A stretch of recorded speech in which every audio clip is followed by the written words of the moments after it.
Republic of the Philippines. Supreme Court. Manila. 3rd Division. GR number 175581 March 28, 2008. Republic of the Philippines, Petitioner. Versus Jose A. Dayot, Respondent. XX. GR number 179474. Felisa Texan Dayot, Petitioner. Versus Jose A. Dayot, Respondent. Decision. Chico Nazario, J. Before us are two consolidated petitions.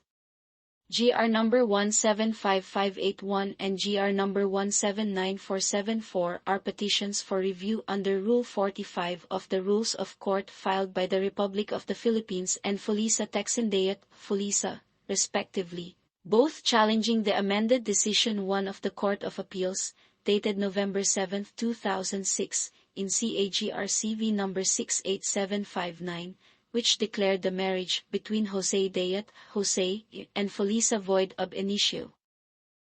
The records disclosed that on November 24, 1986, Jose and Felisa were married at the Pasay City Hall.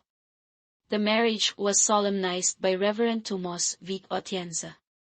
In lieu of a marriage license, Jose and Felisa executed a sworn affidavit, also dated November 24, 1986, attesting that both of them had attained the age of maturity, and that being unmarried, they had lived together as husband and wife for at least 5 years. On July 7, 1993, Jose filed a complaint for annulment and/or declaration of nullity of marriage with the Regional Trial Court, RTC, Binan, Laguna, Branch 25. He contended that his marriage with Felisa was a sham, as no marriage ceremony was celebrated between the parties, that he did not execute the affidavit stating that he and Felisa had lived as husband and wife for at least 5 years, and that his consent to the marriage was secured through fraud. In his complaint, Jose gave his version of the events which led to his filing of the same. According to Jose, he was introduced to Felisa in 1986. Immediately thereafter, he came to live as a boarder in Felisa's house, the latter being his landlady. Some 3 weeks later, Felisa requested him to accompany her to the Pasay City Hall, ostensibly so she could claim a package sent to her by her brother from Saudi Arabia. At the Pasay City Hall, upon a prearranged signal from Felisa, a man bearing 3 folded pieces of paper approached them. They were told that Jose needed to sign the paper so that the package could be released to Felisa. He initially refused to do so. However, Felisa cajoled him, and told him that his refusal could get both killed by her brother who had learned about their relationship. Reluctantly, he signed the pieces of paper, and gave them to the man who immediately left. It was in February 1987 when he discovered that he had contracted marriage with Felisa. He alleged that he saw a piece of paper lying on top of the table at the sala of Felisa's house. When he perused the same, he discovered that it was a copy of his marriage contract with Felisa. When he confronted Felisa, the latter feigned ignorance. In opposing the complaint, Felisa denied Jose's allegations and defended the validity of their marriage. She declared that they had maintained their relationship as man and wife absent the legality of marriage in the early part of 1980, but that she had deferred contracting marriage with him on account of their age difference. In her pre-trial brief, Felisa expounded that while her marriage to Jose was subsisting, the latter contracted marriage with a certain Rufina Pascual, Rufina, on August 31, 1990. On June 3, 1993, Felisa filed an action for bigamy against Jose.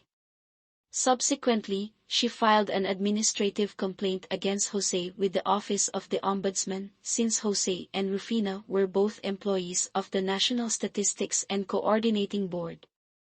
The Ombudsman found Jose administratively liable for disgraceful and immoral conduct, and meted out to him the penalty of suspension from service for 1 year without emolument.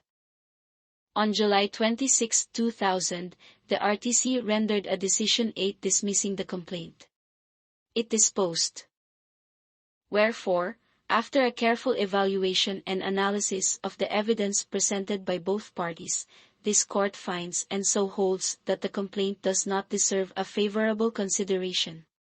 Accordingly, the above entitled case is hereby ordered dismissed with costs against Jose. The RTC ruled that from the testimonies and evidence presented, the marriage celebrated between Jose and Felisa on November 24, 1986 was valid. It dismissed Jose's version of the story as implausible, and rationalized that any person in his right frame of mind would easily suspect any attempt to make him or her sign a blank sheet of paper. Jose could have already detected that something was amiss, unusual, as they were at Pasay City Hall to get a package for Felisa, but it was he who was made to sign the pieces of paper for the release of the said package. Another indirect suggestion that could have put him on guard was the fact that, by his own admission, Felisa told him that her brother would kill them if he will not sign the papers. And yet it took him 3 months to discover that the pieces of paper that he signed was purportedly the marriage contract. Jose does not seem to be that ignorant, as perceived by this court, to be taken in for a ride by Felisa. Jose's claim that he did not consent to the marriage was belied by the fact that he acknowledged Felisa Texan as his wife when he wrote Felisa's name in the duly notarized statement of assets and liabilities he filled up on May 12, 1988, 1 year after he discovered the marriage contract he is now claiming to be sham and false. Jose, again, in his company ID, wrote the name of Felisa as the person to be contacted in case of emergency. This court does not believe that the only reason why her name was written in his company ID was because he was residing there then. This is just but a lame excuse, because if he really considers her not his lawfully wedded wife, he would have written instead the name of his sister. When Jose's sister was put into the witness stand, under oath, she testified that she signed her name voluntarily as a witness to the marriage in the marriage certificate, TSN, page 25, November 29, 1996, and she further testified that the signature appearing over the name of Jose Dayot was the signature of his sick brother that he voluntarily affixed in the marriage contract, page 26 of TSN taken on November 29, 1996, and when she was asked by the Honorable Court if indeed she believed that Felisa Texan was really chosen by her brother, she answered yes. The testimony of his sister all the more belied his claim that his consent was procured through fraud. Moreover, on the matter of fraud, the RTC ruled that Jose's action had prescribed. It cited Article 8711 of the new Civil Code, which requires that the action for annulment of marriage must be commenced by the injured party within 4 years after the discovery of the fraud. Thus, that granting even for the sake of argument that his consent was obtained by Felisa through fraud, trickery and machinations, he could have filed an annulment or declaration of nullity of marriage at the earliest possible opportunity, the time when he discovered the alleged sham and false marriage contract. Jose did not take any action to void the marriage at the earliest instance. Undeterred, Jose filed an appeal from the foregoing RTC decision to the Court of Appeals. In a decision dated August 11, 2005, the Court of Appeals found the appeal to be without merit. The dispositive portion of the appellate court's decision reads, "Wherefore, the decision appealed from is affirmed. Point 13. The Court of Appeals applied the Civil Code to the marriage between Jose and Felisa as it was solemnized prior to the effectivity of the Family Code. The appellate court observed that the circumstances constituting fraud as a ground for annulment of marriage under Article 8614 of the Civil Code did not exist in the marriage between the parties. Further, it ruled that the action for annulment of marriage on the ground of fraud was filed beyond the prescriptive period provided by law. The Court of Appeals struck down Jose's appeal in the following manner. Nonetheless, even if we consider that fraud or intimidation was employed on Jose in giving his consent to the marriage, the action for the annulment thereof had already prescribed. Article 87, 4, and 5 of the Civil Code provides that the action for annulment of marriage on the ground that the consent of a party was obtained by fraud, force or intimidation must be commenced by said party within 4 years after the discovery of the fraud and within 4 years from the time the force or intimidation ceased. Inasmuch as the fraud was allegedly discovered by Jose in February 1987, then he had only until February 1991 within which to file an action for annulment of marriage. However, it was only on July 7, 1993 that Jose filed the complaint for annulment of his marriage to Felisa.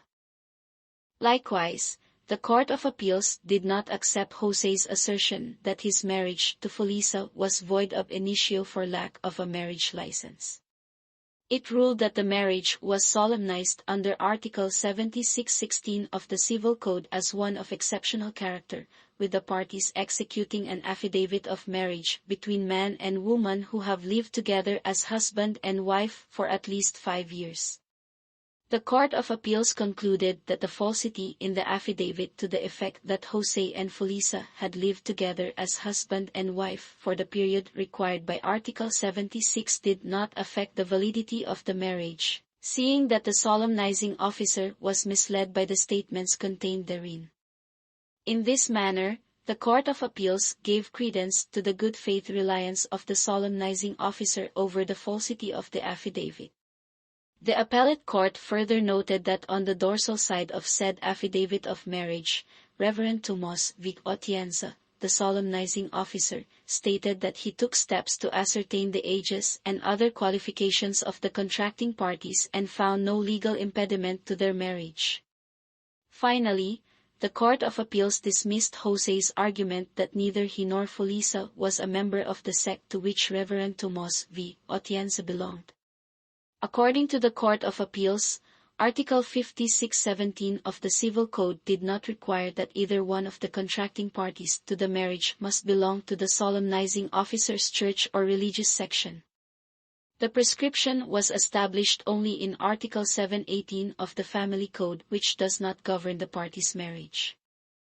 Differing with the ruling of the Court of Appeals, Jose filed a motion for reconsideration. Thereof his central opposition was that the requisites for the proper application of the exemption from a marriage license under Article 76 of the Civil Code were not fully attendant in the case at bar.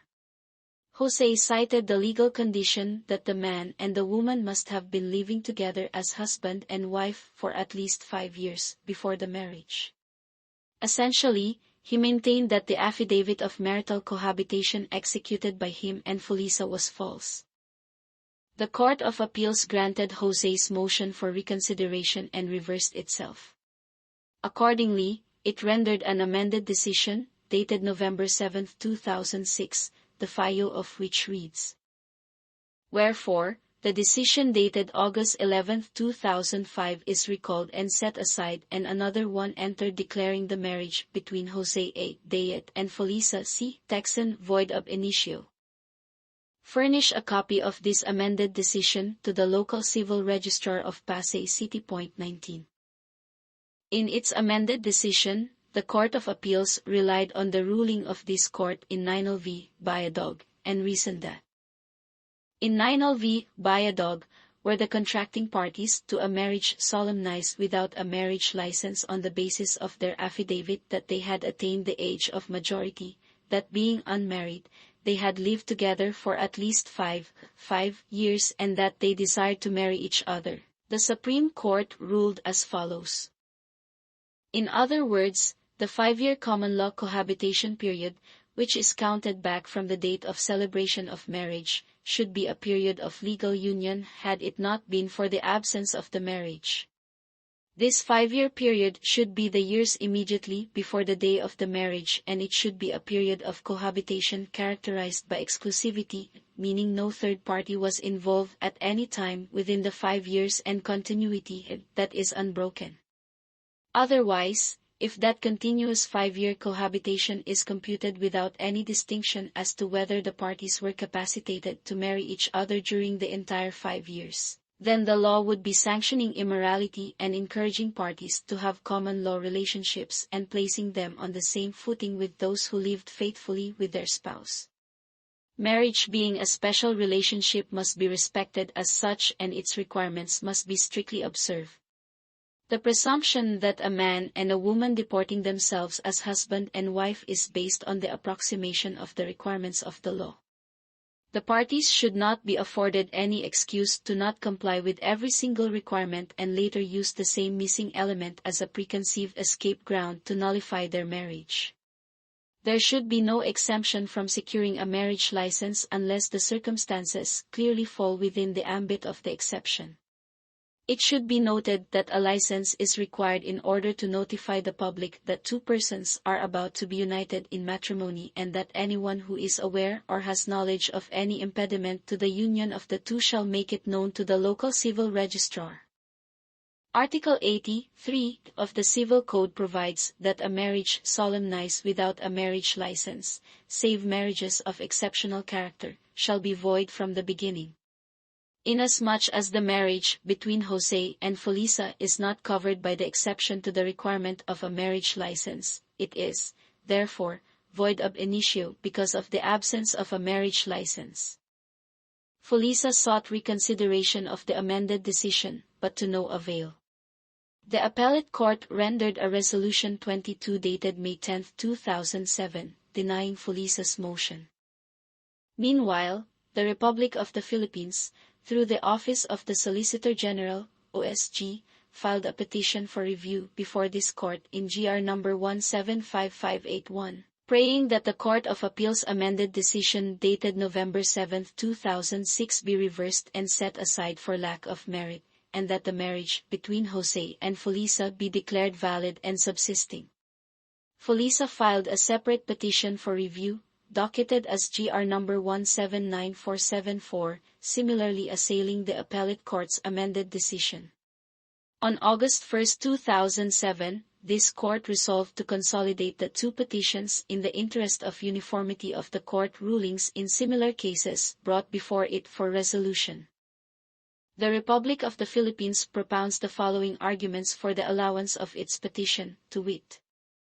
I. Respondent failed to overthrow the presumption of the validity of his marriage to Felisa. 2. Respondent did not come to the court with clean hands and should not be allowed to profit from his own fraudulent conduct. 3. Respondent is estopped from assailing the legality of his marriage for lack of marriage license, S.E. 24. Correlative to the above, Felisa submits that the Court of Appeals misapplied Ninal. She differentiates the case at bar from Ninal by reasoning that one of the parties therein had an existing prior marriage, a circumstance which does not obtain in her cohabitation with Jose. Finally, Felisa adduces that Jose only sought the annulment of their marriage after a criminal case for bigamy and an administrative case had been filed against him in order to avoid liability.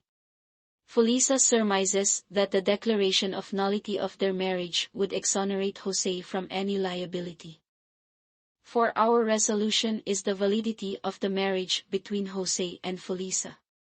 To reach a considered ruling on the issue, we shall jointly tackle the related arguments vented by petitioners Republic of the Philippines and Felisa. The Republic of the Philippines asserts that several circumstances give rise to the presumption that a valid marriage exists between Jose and Felisa. For her part, Felisa echoes the claim that any doubt should be resolved in favor of the validity of the marriage by citing this court's ruling in Hernandez v. Court of Appeals. To buttress its assertion, the Republic points to the affidavit executed by Jose and Felisa, dated November 24, 1986, attesting that they have lived together as husband and wife for at least 5 years, which they used in lieu of a marriage license. It is the Republic's position that the falsity of the statements in the affidavit does not affect the validity of the marriage, as the essential and formal requisites were complied with, and the solemnizing officer was not required to investigate as to whether the said affidavit was legally obtained. The Republic opines that as a marriage under a license is not invalidated by the fact that the license was wrongfully obtained, so must a marriage not be invalidated by the fact that the parties incorporated a fabricated statement in their affidavit that they cohabited as husband and wife for at least 5 years. In addition, the Republic posits that the parties' marriage contract states that their marriage was solemnized under Article 76 of the Civil Code. It also bears the signature of the parties and their witnesses, and must be considered a primary evidence of marriage. To further fortify its petition, the Republic adduces the following documents: 1. Jose's notarized statement of assets and liabilities, dated May 12, 1988, wherein he wrote Fulisa's name as his wife. 2. Certification dated July 25, 1993, issued by the Barangay Chairman 192, Zone ZZ, District 24 of Pasay City, attesting that Jose and Felisa had lived together as husband and wife in said barangay, and 3. Jose's company ID card, dated May 2, 1988, indicating Felisa's name as his wife.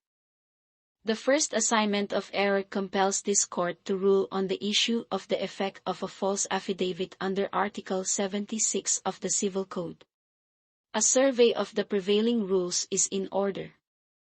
It is beyond dispute that the marriage of Jose and Felisa was celebrated on November 24, 1986, prior to the effectivity of the Family Code. Accordingly, the Civil Code governs their union. Article 53 of the Civil Code spells out the essential requisites of marriage as a contract. Art. 53. No marriage shall be solemnized unless all these requisites are complied with. 1. Legal capacity of the contracting parties. 2. Their consent, freely given. 3. Authority of the person performing the marriage, and 4. A marriage license, except in a marriage of exceptional character. Emphasis hours. Article 58(27) makes explicit that no marriage shall be solemnized without a license first being issued by the local civil registrar of the municipality where either contracting party habitually resides, save marriages of an exceptional character authorized by the Civil Code, but not those under Article 75.28. Article 83(29) of the Civil Code makes it clear that a marriage performed without the corresponding marriage license is void, this being nothing more than the legitimate consequence flowing from the fact that the license is the essence of the marriage contract. Point 30. This is in stark contrast to the old marriage law, 31, whereby the absence of a marriage license did not make the marriage void. The rationale for the compulsory character of a marriage license under the Civil Code is that it is the authority granted by the state to the contracting parties, after the proper government official has inquired into their capacity to contract marriage. Under the Civil Code, marriages of exceptional character are covered by Chapter 2, Title 3, comprising Articles 72 to 79. To wit, these marriages are: 1. Marriages in articulo mortis or at the point of death, during peace or war. 2. Marriages in remote places. 2. Consular marriages. 33. 3. Ratification of marital cohabitation. 4. Religious ratification of a civil marriage. 5. Mohammedan or pagan marriages. And 6. Mixed marriages. The instant case pertains to a ratification of marital cohabitation under Article 76 of the Civil Code, which provides: Art. 76. No marriage license shall be necessary when a man and a woman who have attained the age of majority and who, being unmarried, have lived together as husband and wife for at least 5 years, desire to marry each other. The contracting parties shall state the foregoing facts in an affidavit before any person authorized by law to administer oaths. The official, priest or minister who solemnized the marriage shall also state in an affidavit that he took steps to ascertain the ages and other qualifications of the contracting parties and that he found no legal impediment to the marriage. The reason for the Law 35 as espoused by the Code Commission is that the publicity attending a marriage license may discourage such persons who have lived in a state of cohabitation from legalizing their status. It is not contested herein that the marriage of Jose and Felisa was performed without a marriage license. In lieu thereof, they executed an affidavit declaring that they have attained the age of maturity, that being unmarried, they have lived together as husband and wife for at least 5 years, and that because of this union, they desire to marry each other. 37. One of the central issues in the petition at bar is thus, whether the falsity of an affidavit of marital cohabitation, where the parties have in truth fallen short of the minimum 5-year requirement, effectively renders the marriage void. Ab initio for lack of a marriage license. We answer in the affirmative.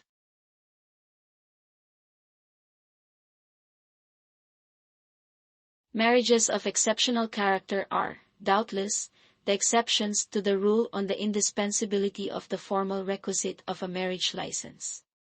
Under the rules of statutory construction, exceptions, as a general rule, should be strictly 38 but reasonably construed. 39 They extend only so far as their language fairly warrants, and all doubts should be resolved in favor of the general provisions rather than the exception. 40 Where a general rule is established by statute with exceptions, the court will not curtail the former or add to the latter by implication. 41 For the exception in Article 76 to apply, it is a sine qua non thereto that the man and the woman must have attained the age of majority, and that, being unmarried, they have lived together as husband and wife for at least 5 years. A strict but reasonable construction of Article 76 leaves us with no other expediency but to read the law as it is plainly written. The exception of a marriage license under Article 76 applies only to those who have lived together as husband and wife for at least 5 years and desire to marry each other. The Civil Code, in no ambiguous terms, places a minimum period requirement of 5 years of cohabitation. No other reading of the law can be had, since the language of Article 76 is precise. The minimum requisite of 5 years of cohabitation is an indispensability carved in the language of the law. For a marriage celebrated under Article 76 to be valid, this material fact cannot be dispensed with. It is embodied in the law not as a directory requirement, but as one that partakes of a mandatory character. It is worthy to mention that Article 76 also prescribes that the contracting parties shall state the requisite facts in an affidavit before any person authorized by law to administer oaths, and that the official, priest or minister who solemnized the marriage shall also state in an affidavit that he took steps to ascertain the ages and other qualifications of the contracting parties and that he found no legal impediment to the marriage. It is indubitably established that Jose and Felisa have not lived together for 5 years at the time they executed their sworn affidavit and contracted marriage. The Republic admitted that Jose and Felisa started living together only in June 1986, or barely 5 months before the celebration of their marriage. The Court of Appeals also noted Felisa's testimony that Jose was introduced to her by her neighbor, Teresita Perwell, sometime in February or March 1986 after the EDSA revolution. The appellate court also cited Felisa's own testimony that it was only in June 1986 when Jose commenced to live in her house. Moreover, it is noteworthy that the question as to whether they satisfied the minimum 5-year requisite is factual in nature. A question of fact arises when there is a need to decide on the truth or falsehood of the alleged facts. Under Rule 45, factual findings are ordinarily not subject to this court's review. It is already well settled that the general rule is that the findings of facts of the Court of Appeals are binding on this court. A recognized exception to this rule is when the Court of Appeals and the trial court, or in this case the administrative body, make contradictory findings. However, the exception does not apply in every instance that the Court of Appeals and the trial court or administrative body disagree. The factual findings of the Court of Appeals remain conclusive on this court if such findings are supported by the record or based on substantial evidence. Therefore, the falsity of the affidavit dated November 24, 1986, executed by Jose and Felisa to exempt them from the requirement of a marriage license, is beyond question. We cannot accept the insistence of the Republic that the falsity of the statements in the parties' affidavit will not affect the validity of marriage, since all the essential and formal requisites were complied with. The argument deserves scant merit. Patently, it cannot be denied that the marriage between Jose and Felisa was celebrated without the formal requisite of a marriage license. Neither did Jose and Felisa meet the explicit legal requirement in Article 76 that they should have lived together as husband and wife for at least 5 years, so as to be accepted from the requirement of a marriage license. Anent petitioners' reliance on the presumption of marriage, this court holds that the same finds no applicability to the case at bar. Essentially, when we speak of a presumption of marriage, it is with reference to the prima facie presumption that a man and a woman deporting themselves as husband and wife have entered into a lawful contract of marriage. Restated more explicitly, persons dwelling together in apparent matrimony are presumed, in the absence of any counter-presumption or evidence special to the case, to be in fact married. The present case does not involve an apparent marriage to which the presumption still needs to be applied. There is no question that Jose and Felisa actually entered into a contract of marriage on November 24, 1986, hence, compelling Jose to institute a complaint for annulment and/or declaration of nullity of marriage, which spawned the instant consolidated petitions.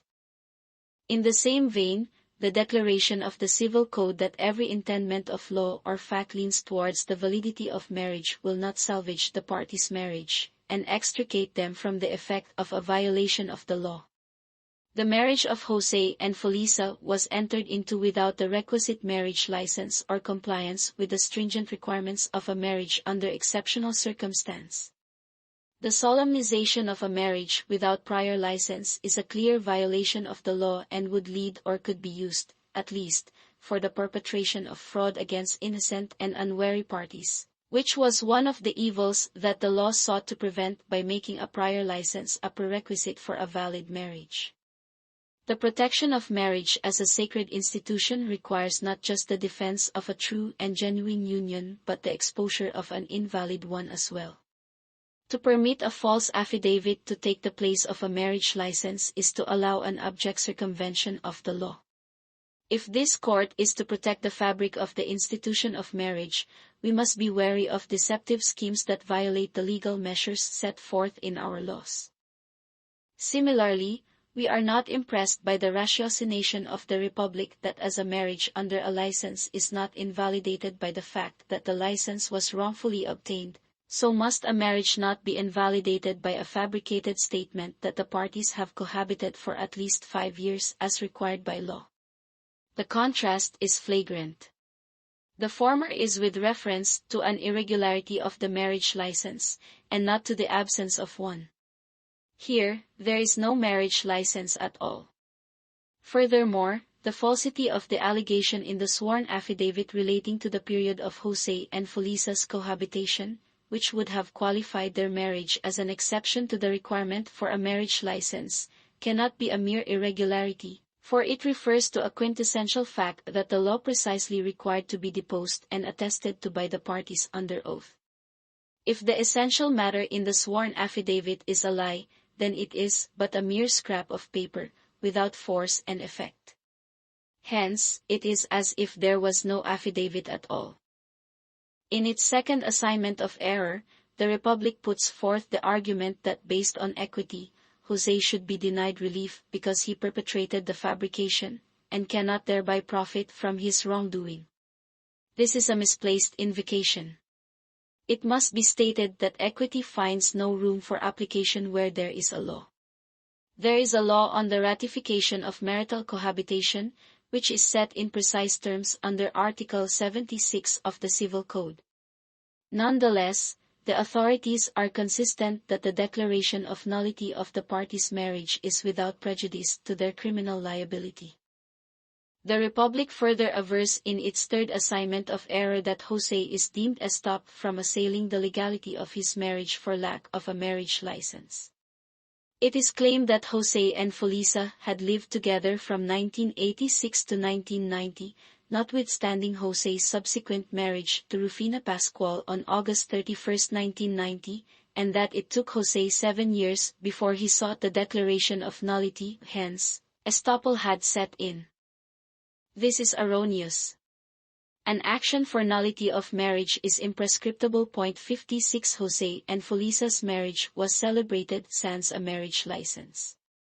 No other conclusion can be reached except that it is void ab initio. In this case, the right to impugn a void marriage does not prescribe, and may be raised any time. Lastly, to settle all doubts, jurisprudence has laid down the rule that the 5-year common law cohabitation period under Article 76 means a 5-year period computed back from the date of celebration of marriage, and refers to a period of legal union had it not been for the absence of a marriage. It covers the years immediately preceding the day of the marriage, characterized by exclusivity, meaning no third party was involved at any time within the 5 years, and continuity that is unbroken. Wherefore, the petitions are denied. The amended decision of the Court of Appeals, dated November 7, 2006 in CAGRCV No. 68759, declaring the marriage of Jose Dayot to Felisa Texan Dayot void ab initio, is affirmed, without prejudice to their criminal liability, if any. No costs. So ordered. Minita v. Chico Nazario. Associate Justice.